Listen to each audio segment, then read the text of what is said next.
श्री शिवाय नमस्तुभ्यम। आप सभी को हरियाली तीज की हार्दिक शुभकामनाएं। आज हरियाली तीज के दिन हम आपको बड़ी ही दुर्लभ और पौराणिक कथा सुनाएंगे।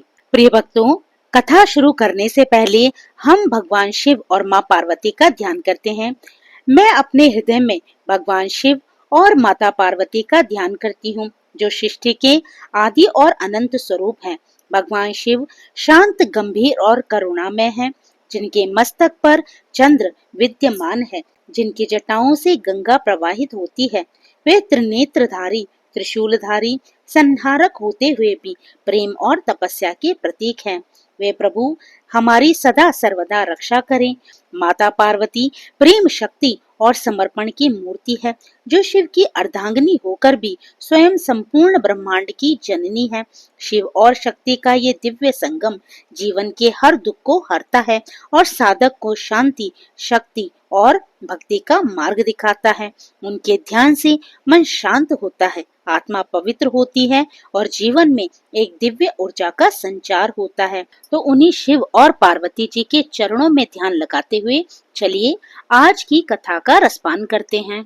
एक बार भगवान शिव ने जन कल्याण के लिए माँ पार्वती को उनकी कठिन तपस्या का स्मरण कराते हुए तीज की कथा सुनाई थी। तो आइए भक्तों, उसी कथा को आज हम सुनते हैं।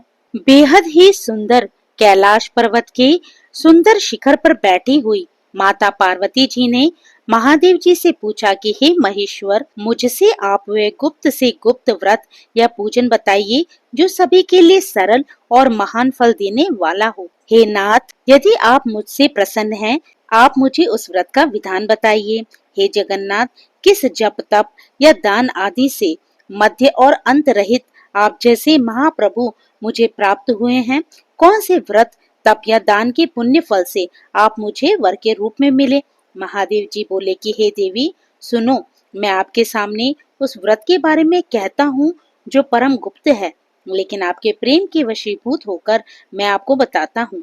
भगवान शिव ने कहा कि जैसे तारागणों में चंद्रमा, ग्रहों में सूर्य, वर्णों में ब्राह्मण, देवताओं में विष्णु, नदियों में गंगा, पुराणों में महाभारत, वेदों में सामवेद और इंद्रियों में मन श्रेष्ठ है, वैसे ही पुराण और वेद सब में इसका वर्णन आया है। ऐसे ही प्राचीन व्रतों को मैं आपको बतलाता हूँ, जिसके प्रभाव से आपको मेरा आधा आसन प्राप्त हुआ। हे प्रिय, उसी का मैं आपसे वर्णन करता हूँ, एकाग्रचित होकर सुनो। भगवान शिव कहते हैं कि हे गौरी, पर्वतराज हिमालय पर स्थित गंगा के किनारे मुझे वर के रूप में पाने के लिए आपने अपनी बाल्यावस्था में 12 वर्षों तक अधोमुखी होकर घोर तप किया था। इतनी अवधि तक आपने अन्न न खाकर पेड़ों के सूखे पत्ते चबाकर व्यतीत किए।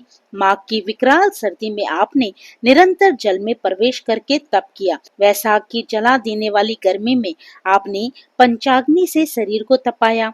श्रावण की मूसलाधार वर्षा में खुले आसमान के नीचे बिना अन्न जल ग्रहण किए समय व्यतीत किया। आपने किसी भी मौसम की परवाह किए बिना निरंतर तप किया। आपके पिता आपकी कष्ट साध्य तपस्या को देखकर बड़े दुखी होते थे, उन्हें बड़ा क्लेश होता था। तब एक दिन आपकी तपस्या तथा आपके पिता की दुख और चिंता क्लेश को देखकर नारद जी आपके घर में आए। आपके पिता हिमालय ने देव ऋषि नारद को अर्घ, पाद्य, आसन देकर सम्मान सहित बिठाया और कहा, हे मुनीश्वर, आपने यहाँ तक आने का कष्ट कैसे किया? कहें कि क्या आज्ञा है? फिर नारद जी ने कहा, हे गिरिराज, मैं भगवान विष्णु के भेजने पर यहाँ उपस्थित हुआ हूँ। आपकी कन्या ने बड़ा कठोर तप किया है, इससे प्रसन्न होकर भगवान विष्णु आपकी सुपुत्री से विवाह करना चाहते हैं। इस संदर्भ में आपकी क्या राय है? नारद जी की बात सुनकर गिरिराज गदगद हो उठे।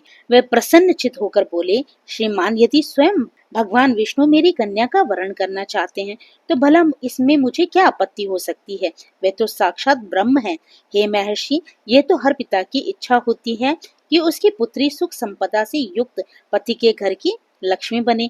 पिता की सार्थकता तो इसी में है कि पति के घर में जाकर उसकी बेटी पिता के घर से अधिक सुखी रहे। भगवान शंकर बोले कि हे पार्वती, आपके पिता की स्वीकृति पाकर नारद जी विष्णु के पास गए, आपके विवाह के निश्चित होने का समाचार सुनाया, मगर इस विवाह संबंध की बात जब आपके कानों में पड़ी तो आपके दुख का ठिकाना न रहा, क्योंकि हे पार्वती, आप मुझे मन से अपना पति मान चुकी थी। आपकी सखी ने आपकी इस मानसिक दशा को समझ लिया और उसने आपसे उसका कारण जानना चाहा। तब आपने अपने मन की बात अपनी प्रिय सहेली को बताते हुए कहा, हे सखी, मैंने सच्चे हृदय से भगवान शिव शंकर का वरण किया है, किंतु मेरे पिता ने मेरा विवाह विष्णु जी से निश्चित कर दिया है। मैं विचित्र धर्म संकट में हूँ। अब मैं क्या करूँ? अब मेरे पास प्राण देने के अतिरिक्त कोई उपाय शेष नहीं बचा। हे प्रिय, फिर आपकी सखी बड़ी ही समझदार और सूझबूझ वाली थी। उसने आपसे कहा कि सखी, प्राण त्यागने का इसमें कारण ही क्या है? संकट के मौके पे धैर्य से काम लेना चाहिए।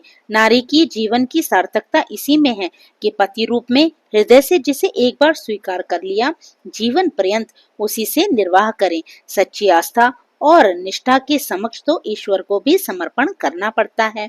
मैं आपको घनघोर जंगल में ले चलती हूँ, जो साधना स्थली भी हो और जहाँ आपके पिता आपको खोज में न पाए।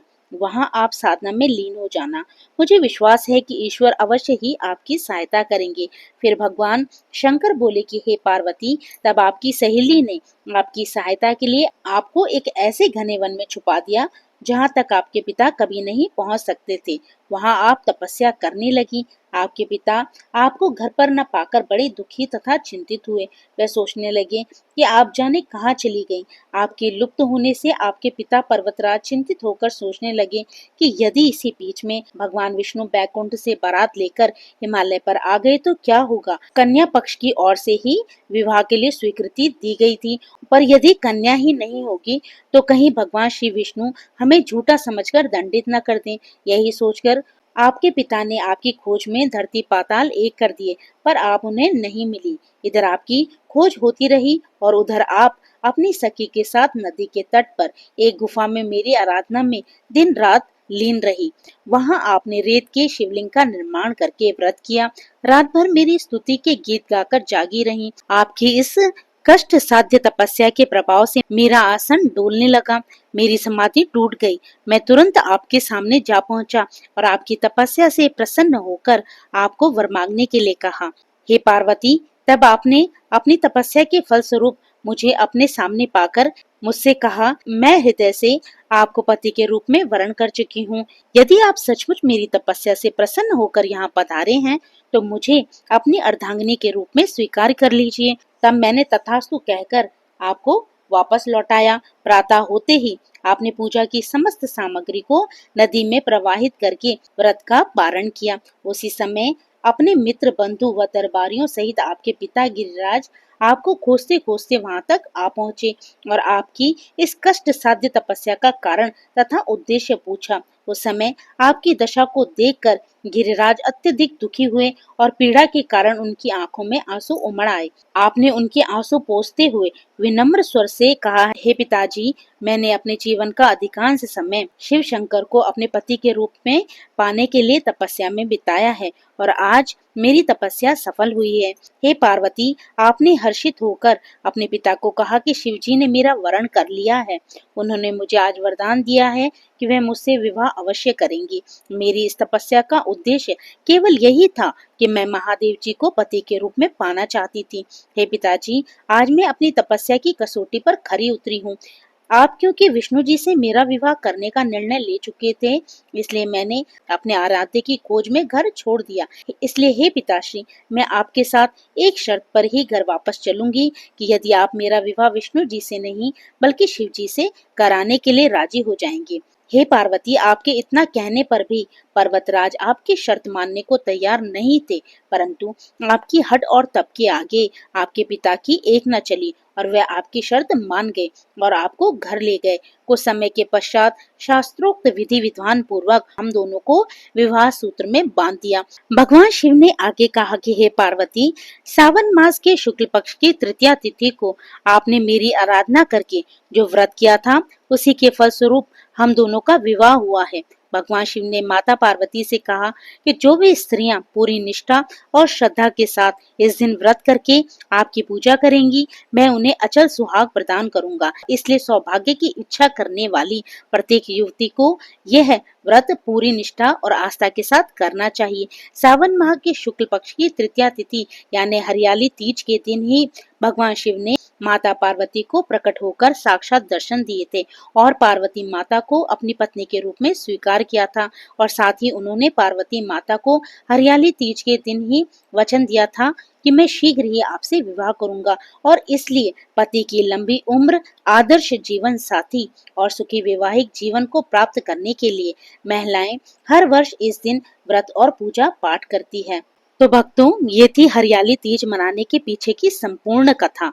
कैसी लगी आपको ये कथा कमेंट करके बताइएगा। अच्छी लगी हो तो लाइक कीजिएगा और आप मेरे चैनल पे नए हो तो मेरे चैनल को सब्सक्राइब करना मत भूलिएगा ताकि इसी प्रकार की कथाएं आप आगे भी सुनते रहें। तो फिर भक्तों, प्रभु का नाम लेते रहिए, पुण्य के भागी बनते रहिए। जय श्री कृष्णा, राधे राधे।